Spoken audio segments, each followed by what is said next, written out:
गुणनखंड है जो अक्सर आपके बुक से बोर्ड एग्जाम में पूछा जाता है। वीवीआई क्वेश्चन मान लो इसको। क्वेश्चन है x³ plus 13x² plus 32x plus 20 का गुणनखंड ज्ञात कीजिए। यानी इसका गुणनखंड करना है। ये गुणनखंड में 4 पद है, 3 पद नहीं है। कितने पद है? 4 पद। 4 पद वाला गुणनखंड अक्सर स्टूडेंट को परेशानी में डालता है। सभी स्टूडेंट का ये प्रश्न समस्या होता है, नहीं बन पाता है। आइए आज हम इसको बनाते हैं।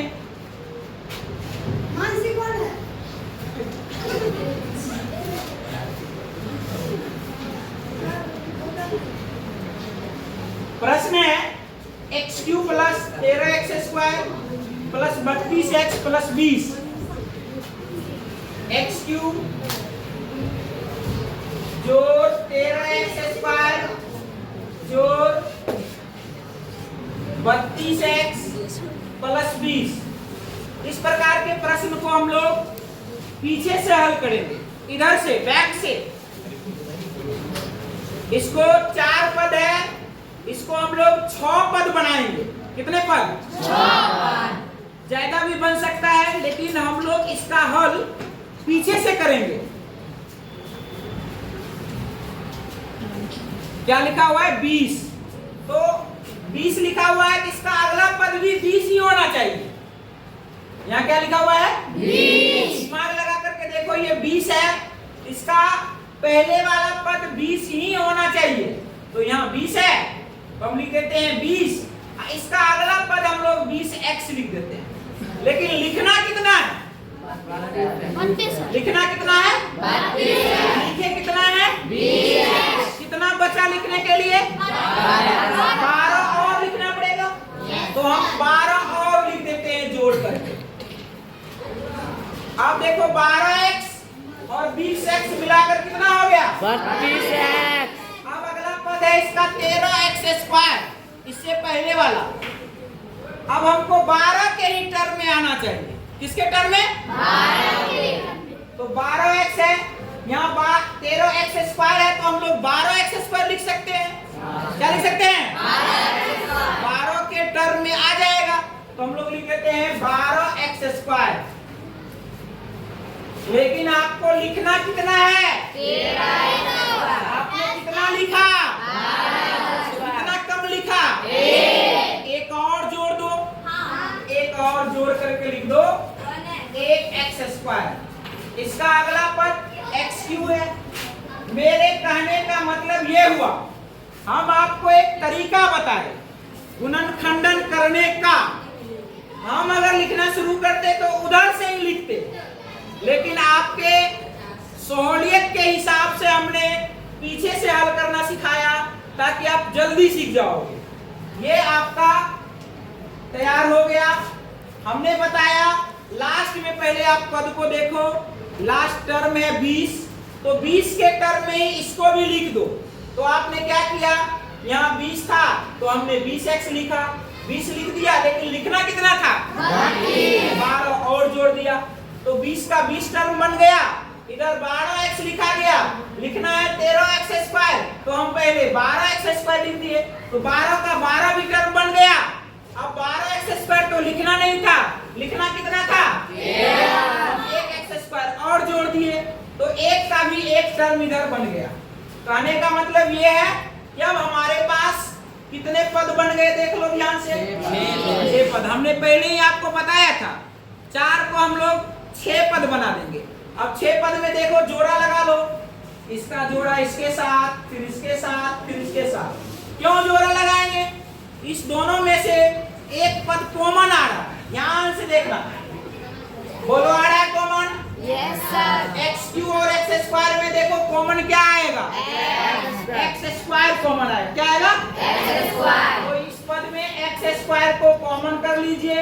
जैसे इसमें से x² कॉमन करोगे तो कितना बचेगा? x बचेगा। इसमें कितना बचेगा? 1 बचेगा, यानी x + 1 बच गया। इसमें कितना बचेगा? 1 बचेगा, यानी x + 1 बच गया। जो अब इस दोनों में कॉमन अंक निकालो। 12।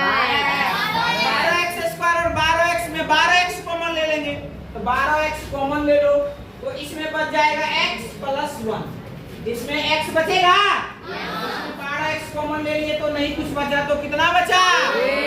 अब इसमें कॉमन लो, इसमें क्या आएगा कॉमन? 20 आएगा। इसमें x बचेगा और इसमें 1 बचेगा। 20 कॉमन, इसमें x, 20 कॉमन, नहीं कुछ बचा तो कितना बचा? अब पूरे टर्म को देखा जाए। अब 6 से हमने 3 कर दिया, 6 से कितना कर दिया? 3। यहाँ से देखो x प्लस 1 सब में है, तीनों पद में x प्लस 1 है। तीनों पद में जब x प्लस 1 है तो x प्लस 1 को क्या कर लो? कॉमन कर लो। x प्लस 1 को क्या कर लो? कॉमन कर लो x प्लस 1। जैसे ही x प्लस 1 को कॉमन करोगे तो इसमें बचेगा x स्क्वायर, इसमें बच जाएगा 12x, इसमें बच जाएगा 20। तो बच गया x स्क्वायर जोड़ 12x जोड़ 20। ध्यान से देखा जाए अभी भी ये पूर्णतः गुणनखंड नहीं हुआ, अभी भी ये पूर्णतः गुणनखंड नहीं हुआ। x square plus 12x plus 20 ये भी 3 पद का गुणनखंड है, इसका भी हम लोग गुणनखंड कर सकते हैं। गुणनखंड करना सिखाए हैं। 3 पद वाला का गुणनखंड करने के लिए हम पहले 20 को तोड़ेंगे 2 पार्ट में। कितने पार्ट में? 2 पार्ट में। इस 20 को 2 ऐसे पार्ट में तोड़ेंगे कि गुना करने पर 20 हो जाए और जोड़ने घटाने पर बीच वाला पद हो जाए, यानी मध्य पद विभाजन करके हम इसका गुणनखंड करते हैं। 20 को क्या क्या लिख सकते हैं बताओ? 5 गुने 4 20 होता है, 10 गुने 2 20 होता है, और 20 गुने 1 20 होता है, और 4 गुने 5 20 होता है, और 2 गुने 10 20 होता है। कहने का मतलब ये है कि ऐसा ऐसा पद हमको लेना है जिसका जोड़ हो जाना चाहिए 12 या चाहे घटाव हो जाना चाहिए 12। इसमें से चुनो कौन होगा ऐसा? 10 और 2, तो 10 2 जोड़ेंगे कितना? 12। तो जोड़ने से आ रहा है तो हम इसको आगे बढ़ा सकते हैं, लिख सकते हैं x plus 1 into x square plus 10x plus 2x plus 20।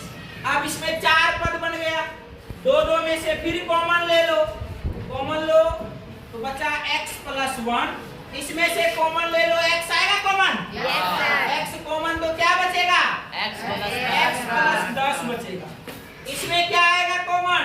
2 आएगा, 2 कॉमन तो इसमें x बचेगा, इसमें 10 गुना 20 तो 10 बचेगा। ध्यान से देखो, इसका भी हमने गुणनखंड किया। x स्क्वायर प्लस 10x में x कॉमन लिए, इसमें x बचा, इसमें x निकाल लिए तो 10 बचा। 2x प्लस 20 में 2 को कॉमन कर लिया, इसमें x बचा, और 2 20 होता है तो 10 बचा। अब x प्लस 10 दोनों में है, x प्लस 10 को भी क्या करना है? कॉमन कर लो, तो फाइनल आ गया आपका x plus 1 into x plus 10 को कॉमन कर लो, x प्लस 10 को कॉमन ले गए तो क्या बचेगा? x प्लस 2 बच गया, x प्लस 2। यही आपका फाइनल क्या हो गया? आंसर। इसको 2-3 बार बनाओगे तो समझ में आ जाएगा, ठीक है।